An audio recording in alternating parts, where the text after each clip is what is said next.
Is that what I think it is? Maybe not. That was Juan Laisha's elbow, and I just wanted to thank him for shaving it down for us. It looked quite spectacular. This is Mark Bell from supertraining.tv.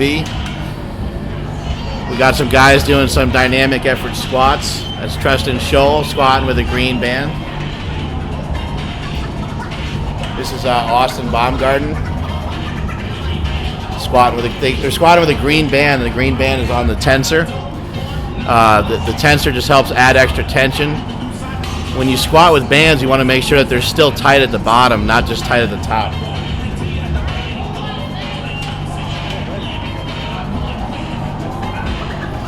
This is Greg Buffington, aka G-Buff. He's working up in weight a little bit on this day. Grinding a few of them out. You want to have your dynamic work be different all the time. It doesn't always have to be lightning fast. It doesn't always have to be 1,000 miles an hour. You see Robot there too is kind of grinding through some. And you're going to have other weeks that move like this. Maybe not that fast. Treston's pretty damn good at box squats. There's Austin Baumgarten. Leaning over a little too much, especially on the first rep. Cleaned up the second rep. Looked a little better.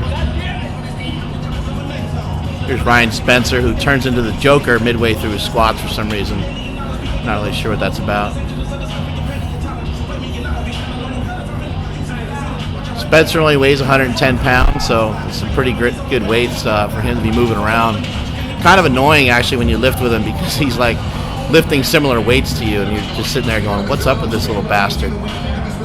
Makes you want to punch him in the head, but then you realize that his head is actually pretty large. You might hurt your hand, so it's not a good idea.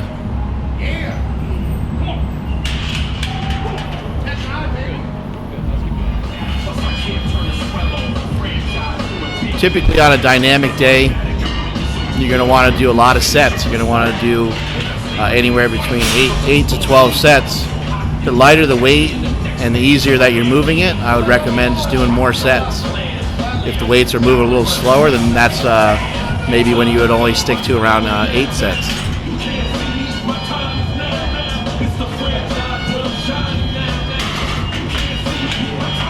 There's Juan and Treston messing around. Pretty rare for them to be screwing around.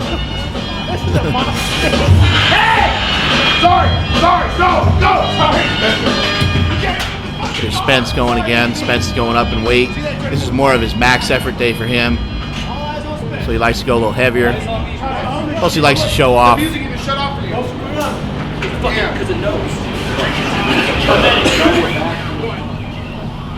Again, the bands are accommodating resistance. In this case, the bands are probably adding 150, possibly 200 pounds at the top, and probably about half of that at the bottom.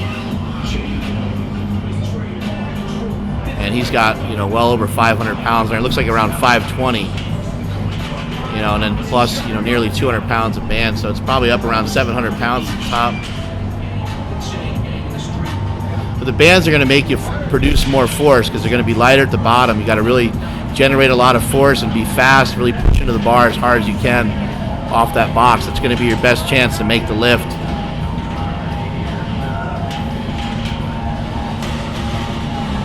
You're watching these videos, take note of each guy that's lifting and try to match up a body type that's similar to yourself so you can mimic it, or even point out the flaws and point out the things that you see that are wrong that some people are doing.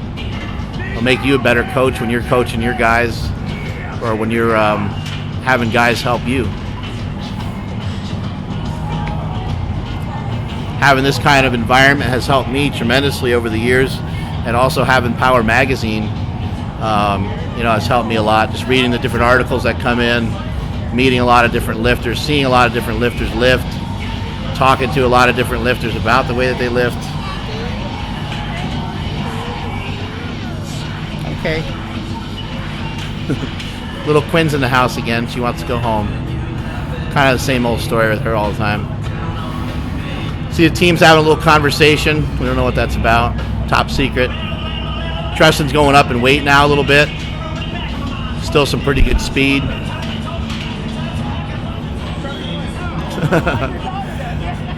Spencer's the mascot. Carry him around the gym. Stick him in your pocket.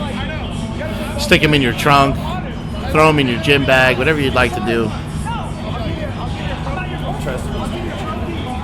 Oh, yeah, Treston used to be a cheerleader.